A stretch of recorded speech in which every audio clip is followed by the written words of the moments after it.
I would like to begin by expressing my deepest gratitude to Lifebulb and Temple University Hospital for giving me the opportunity to stand before you today and share my story.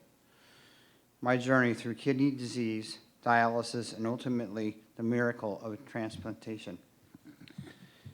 It truly is an honor to be here, not as a doctor, not as a researcher, not as a medical professional, but someone who has lived this journey.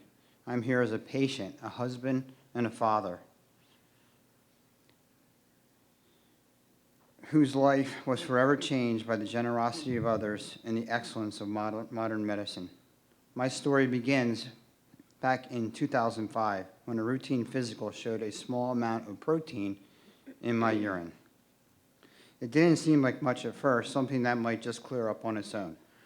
But further testing, including a kidney biopsy, revealed that I had kidney disease called focal segmental glomerular sclerosis, or FSGS. At the time, I was young, healthy, active, and hardworking. My doctors explained that the disease was slow progressing and that I would just need regular checkups, blood work, urine tests, and monitoring. It didn't seem like something that would change my life. Sure. Oh, sorry. Okay, where was I remember thinking, it can't be that serious. It's fine. It's one of the hardest things about kidney disease. In its early stages, you don't necessarily feel sick. It quietly progresses in the background while you continue living your life unaware of what is building up inside. Between 2005 and 2014, the disease progressed. Each year brought more appointments, more lab work, eventually tougher decisions with my care team. In 2014, my doctors told me that it was time to start preparing for the next phase of treatment, and that meant transplant evaluation. After much research and discussion with my family, we chose Temple University Hospital. For several weeks, I went through an extensive series of evaluations and tests. One day, I learned I was an official candidate for transplantation. I was filled with so much hope and relief. I believed, and maybe even convinced myself, that a transplant would happen quickly and I could avoid dialysis altogether. But as many of you know, the waiting list doesn't work like a queue. Being listed doesn't mean you simply move up one spot each time someone receives a transplant. And I learned that my O-positive blood type, finding a compatible match would be particularly difficult. So I refused to give up. My wife, my rock, never let me lose faith. Together we focused on what we could control: eating healthy, staying active, and maintaining a positive mindset. Her strength carried me through moments of doubt. Her optimism filled me with peace to find peace in the waiting. By early 2017, my kidney function had dropped to 11%. It was time to start dialysis. My wife and I explored all options and ultimately chose peritoneal dialysis, which we felt would fit our lifestyle best. In May of 2017, I had a catheter placed, and by September, I began treatment. Peritoneal dialysis became a part of our nightly routine. It wasn't easy, but it gave me something invaluable: freedom and flexibility. I was able to keep working, spend time with my family, and still enjoy life. There were tough nights and occasional complications, but there were also many days when I felt strong, determined, and hopeful. Through it all, my wife and family were by my side, offering encouragement, laughter, and love. The team at Temple became like a second family. The nurses, doctors, and coordinators always had a kind word or a reassuring smile. They never let me feel alone in the process. Their encouragement kept me going on days when I wondered, will my turn ever come? In December of 2018, a family friend's son passed away, and in their grief, they made the incredible decision to donate his organs. They reached out to Temple to see if one of his kidneys might be a match for me. I still remember that phone call, the rush of adrenaline, and the cautious hope. My wife and I drove to the hospital praying that this was the one. Unfortunately, it was not a match. It was a devastating moment. To be so close to have it slip away. But once again, my wife's faith anchored us both. She reminded me that everything happens in its time and that my story was not over yet.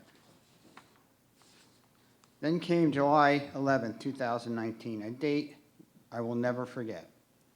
I had just started setting up for my nightly dialysis treatment when I received a phone call from my mother. She told me that she had been talking with my aunt, who shared that her nephew's wife, someone who I had never met, suffered an aneurysm and would not survive. In the midst of their heartbreak, that family made a heroic decision. They chose to donate her organs. My aunt asked if one of the kidneys could be donated in my name, and they said yes. The next morning, July 12th, Temple called. They told me to come to the hospital immediately. There was a potential match. I raced to the hospital, heart pounding, trying to temper my expectations. After testing, the nurse looked at me with a smile and said the words I had prayed for, "It's a match." I broke down and hugged her. I called my wife, and she left work right away to join me. That day was a whirlwind. Meeting the transplant team, signing papers, speaking with my surgeon, Dr. DiCarlo, and the incredible Temple staff. Their compassion and professionalism gave me peace. That night I stayed in the hospital, filled with a mix of excitement, fear, and gratitude. At 6 a.m. the next morning, they wheeled me into the operating room. My wife smiled at me. And that image, her strength, her joy, stayed with me until I fell asleep under anesthesia. She was the last person I saw before surgery and the first person I saw afterwards. As I woke up in recovery, through the haze of pain medicine, in tears, I realized I had a new kidney and a new chance at life. The months that followed were a journey in its own, filled with ups and downs, medication adjustments, and doctor visits. By the fall of 2019, things stabilized. I returned to work and resumed normal life and cherished every single moment. People often ask, how do you manage taking so much medicine every day? I always smile and tell them, I'll take a handful of pills over a dialysis machine any day. It's a small price to pay. One of the greatest blessings on this journey was that my grandmother, Bertha, lived to see me healthy again. She was 102 when I received my kidney. And one of her final joys before passing in 2019 at the age of 103 was seeing me smile and thriving. This year, on July 13th, 2025, I celebrated 6 years since my transplant, a successful transplant recipient. And that phrase fills me with immense pride and humility. My kidney care is now managed by Dr. Patel and Dr. Avila from St. Luke's Nephrology in partnership with Temple Transplant Team. Together, they continue to monitor my health with such care and dedication. I truly couldn't ask for a better team. My wife and I now travel, make memories, and live the kind of life we once only dreamed of during the long nights of dialysis. As I reflect on the past 6 years, my heart overflows with gratitude for my donor and her family, for the Temple University, for my medical team, for my family and wife, and for every single person who supports organ donation and transplant research. In 2021, I had the immense honor of meeting my donor's husband. He took photos of me and shared them with their daughters. I promised him I would honor his wife's gift every day of my life. That meeting was one of the most emotional moments I had ever experienced. Because of one selfless act, the decision to give life in the midst of loss, I am standing here today. There will never be enough words to say thank you for the kind gift. The only way I can know how to repay is by living fully, loving deeply, and making every single day count. Transplantation is not just a medical procedure, it's a rebirth, a chance to begin again. And if my story can inspire even one person to consider becoming an organ donor or to keep faith in their own battle, then I know I have done the right by the gift I was given. Thank you truly for listening, for caring, and believing in the power of life, love, and renewal. Thank you.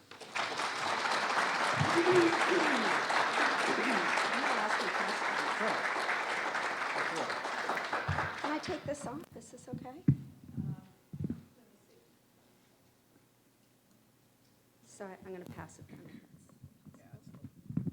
way too high for me anyway. Why don't we step over here? So Carl and I have known each other for a while. I actually knew him more after he had his transplant, we had met. But I do remember in July of 2019 when you got the call. What was going on behind the scenes? It is a little unusual to get a directed donor. That's a wonderful, wonderful gift. And behind the scenes, we were trying to get you ready. So Right. at that time, if you remember, when you are being listed for a transplant, you can be active on a list, meaning you're ready right then for transplant, or you can be inactive on the list. That means that you're not quite ready for whatever reason. Maybe you need more testing. Maybe, sorry, I can yell without this. Maybe there's an insurance issue and we need another authorization for insurance. So Right. at that time, you were inactive. And so we were working behind the scenes Right. to get you active so that we could get you that transplant. So as you're driving down and getting ready, all of that is going on behind the scenes. Yes, we I were trying to remember that. get you ready, right? Mm-hmm. So it was very exciting. That was really exciting on our end as well to have that anticipation. So you kind of talked a lot about, the experience of being diagnosed, then being on the list, having to wait. The wait for a deceased donor kidney in our area is somewhere between 5 to 7 years. Carl was listed before he started dialysis. So if that's possible for anyone, that's the way to go. You begin gaining wait time on the list. And so he had some years on the list as well, waiting, but that's really hard. It's hard to wait. It is. Why don't you talk a little bit about that? Well, the waiting is very hard, and you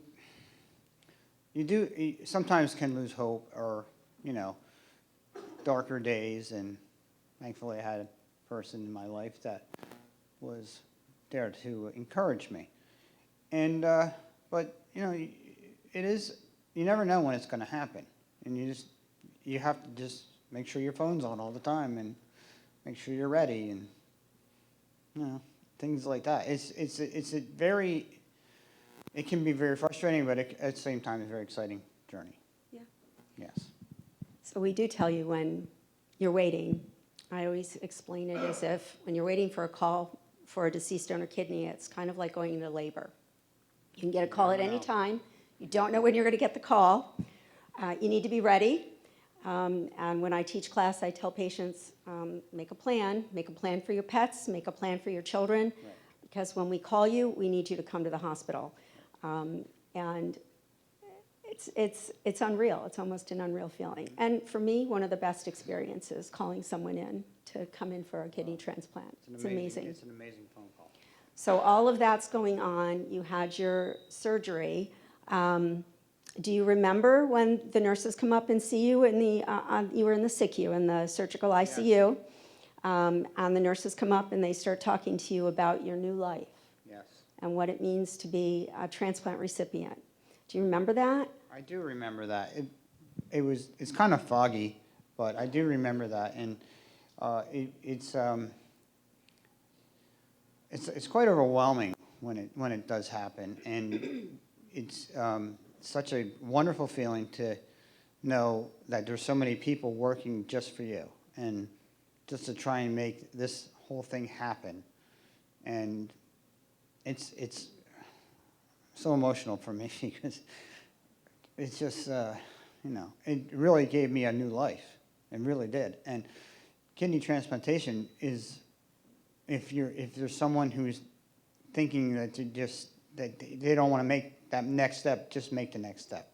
because it's just so worth it. It's like world-changing.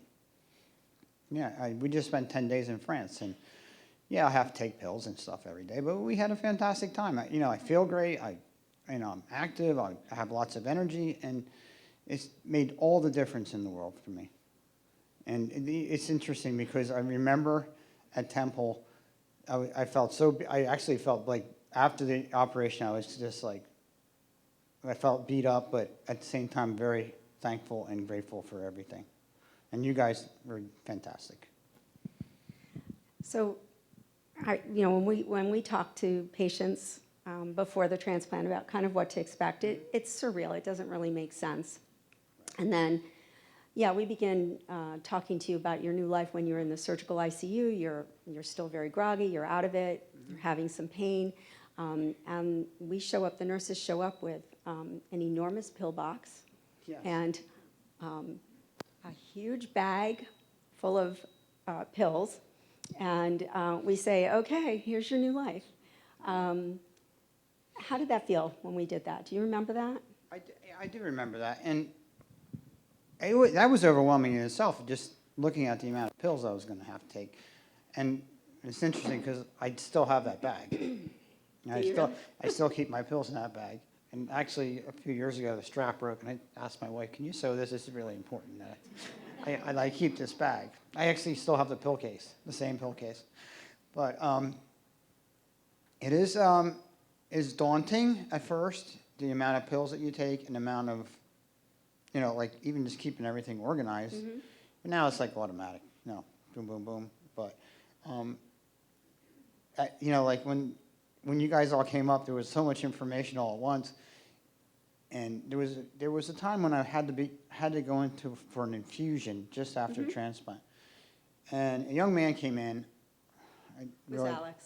Okay, Alex, and he was so kind, and he helped me fill my pill box, and he went through the whole thing, and he you'll get this, and I was like, oh man, I don't know, can you come to my house and fill my pill box every week? But it's just it does come to you, and just so thankful, and everybody was so kind, and I mean right down to like the person at the desk, just the receptionist. Like I don't remember her name at the donor center. She was so excited for me.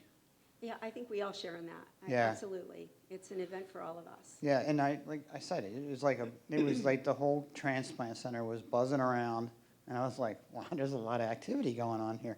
And it was looking back, it was a lot of fun, but it was very scary at the time. It's daunting. Yes. Yeah. So in the beginning, you start out taking a lot of pills, but that's minimized now. You're not taking nearly as many pills. Not even nearly as much. Right. Yeah. So in the beginning, it really is. It's daunting. It's overwhelming, Right. And we kind of come up as cheerleaders. Okay, we can do this. You can do this, and the nurses. You came to the hospital 3 times a week Yes. for at least the first month after your surgery to visit with the surgeons. Mm-hmm. And every time the nurses were there, and it's an opportunity for teaching. That's what we're doing, is talking about filling your pill box. Right. How are things going? What are you eating? Are you drinking? So talk a little bit about that. So not so bad on PD, but a lot of our patients that are on dialysis have to really minimize their fluid intake. Right. And then what's the first thing we tell you after surgery? Drink. Drink. Right? Yes. And everyone looks at us like, I can't do that. I'm not allowed to drink. I can't drink water. Yeah. Not water. No, water was bad. Water, right. And all of a sudden, everything that we've told you for the last however many years you've been, a kidney patient, now you're a transplant patient, and we're telling you just the opposite. Eat protein. Right, eat some protein. Right. I remember when right after transplant, my magnesium was low, and the potassium was low. And they said, eat as many tomatoes as you can, eat as many bananas as you can. I remember one day someone, have a Coke and a bag of Doritos that has lots of stuff in it. Phosphorus. Yeah, for phosphorus. I was like, okay. And my wife came home, and I have to drink a Coke and eat Doritos. She's like, what? Yeah, so it was interesting because when you're on dialysis, you're very restricted with water. Your water intake has to be minimal. You have to, remember the one medicine I took that was, the magnesium blocker that I had to take. That was absolutely awful. And after every meal, you have to take a magnesium blocker. And it's just totally opposite. It is. And it was a great feeling. It was almost like freedom. It's very liberating. I love And- telling patients, have a Yeah. Coke and some Doritos. It's wonderful. Yeah. Isn't was it? great. It was fantastic, yeah. Something you haven't had for years. No. So let's talk a little bit about what happens after you have the transplant.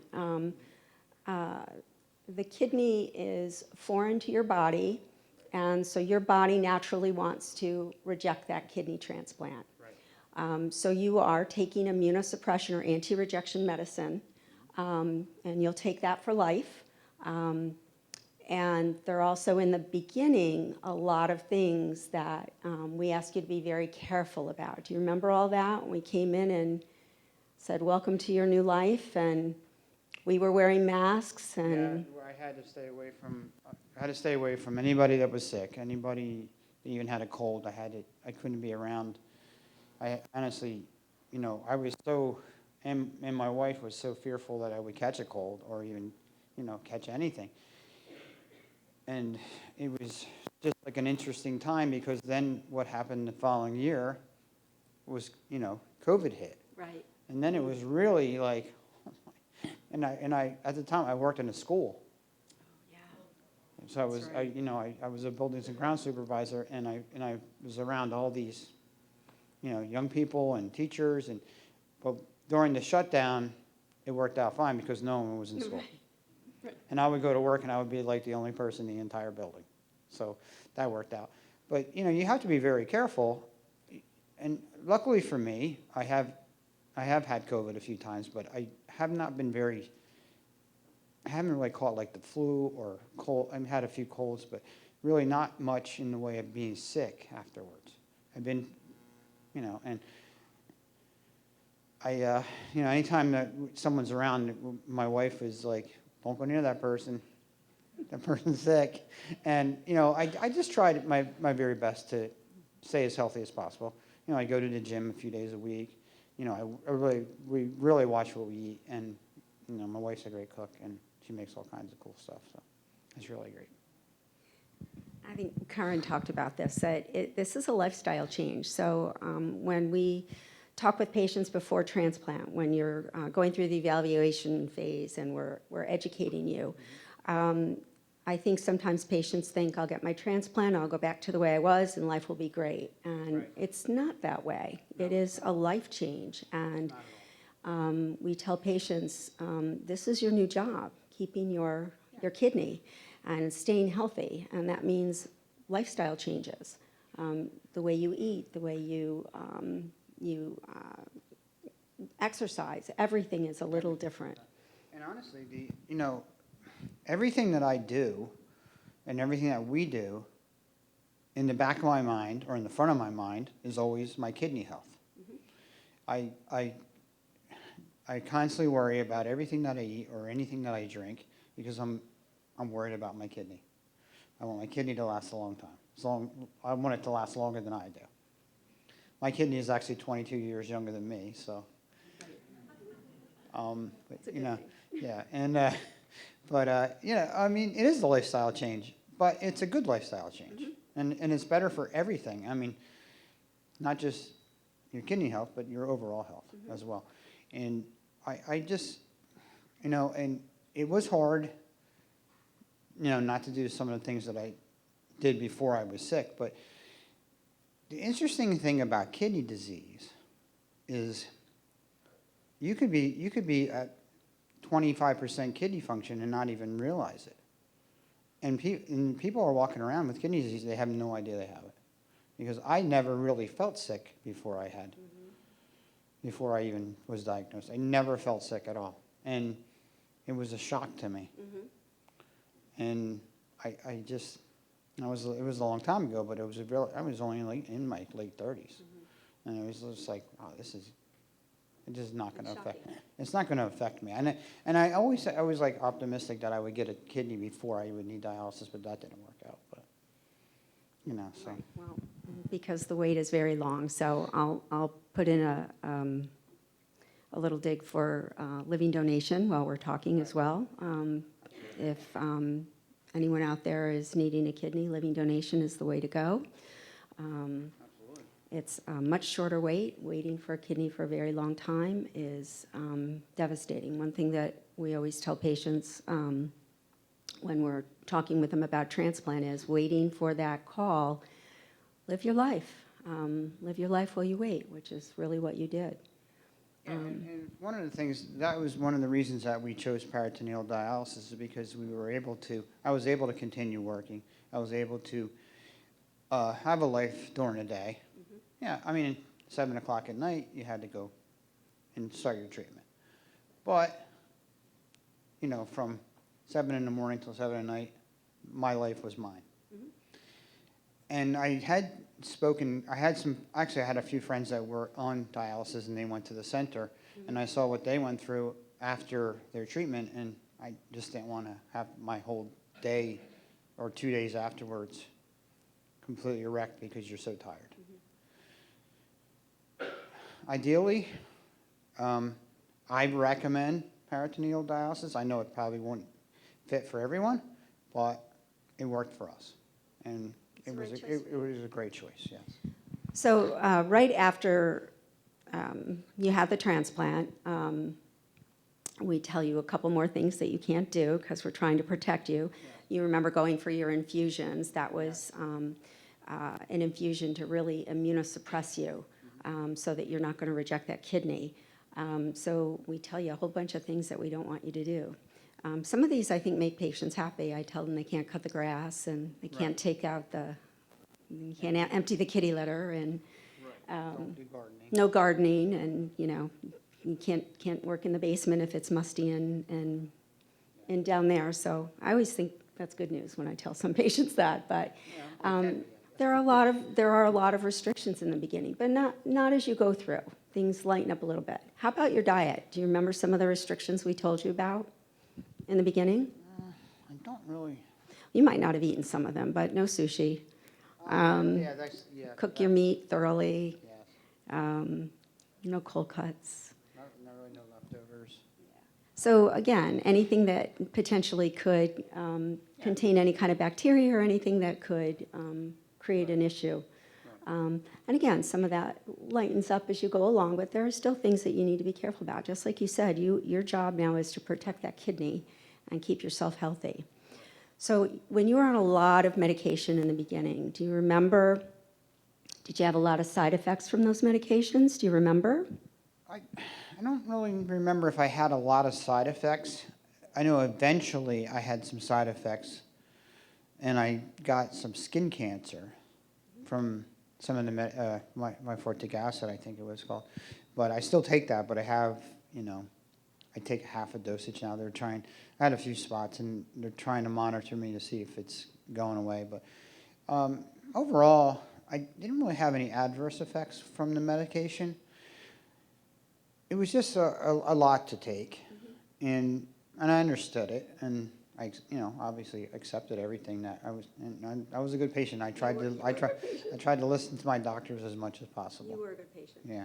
Well, thank you. Thank you. You did what we asked. So Beth and Carl, I want to thank you so much. This is such a great discussion. I would like to welcome some questions also from the audience, if we have any. Anyone who would like to ask a question about this patient journey or any further conversation topics? Yes, Kevin. Question. What was the process around determining what type of dialysis you would ultimately go forward with? In your case, it was PD. What was the discussion around that like for you? We met with a nurse from St. Luke's, and she happened to be a kidney transplant person as well. And she went through the whole thing, all the different forms of dialysis.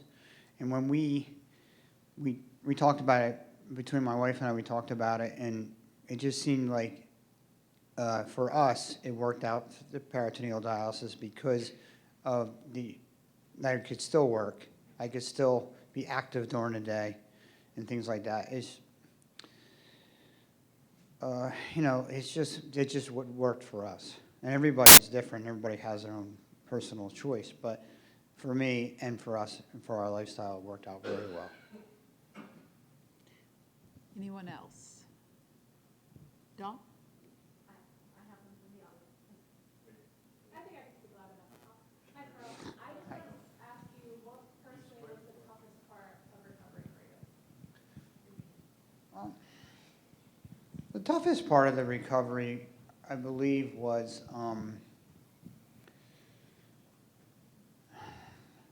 I was in a lot of pain, one thing. That was tough. I think, actually, it wasn't like it was hard for me because I was happy that I had a kidney and I was happy about my prospects for the future. It was a lot of travel. We live about an hour and a half to 2 hours away from Temple, so we had to go there 3 days a week. That was hard, and I couldn't drive, so I had my 80-year-old father drive me most of the time. So, and my wife would take off a day now and then to take me. But it was overall the toughest part probably was the journeys to go down there, and but it was all worth it. It just was, that was the hard part, really. Do we have any questions also from our virtual? Yes, I wanted to share those, and also to remind everyone in the room that for questions, there's a microphone right there so that the Zoom people can hear the questions. But you did a great job of repeating the question in your answer, so thank you. The first question we had is, was Carl's directed donor in the vicinity of where Carl resided, i.e. near Temple? Actually, yes, they were from Delaware, so it wasn't too far away. No.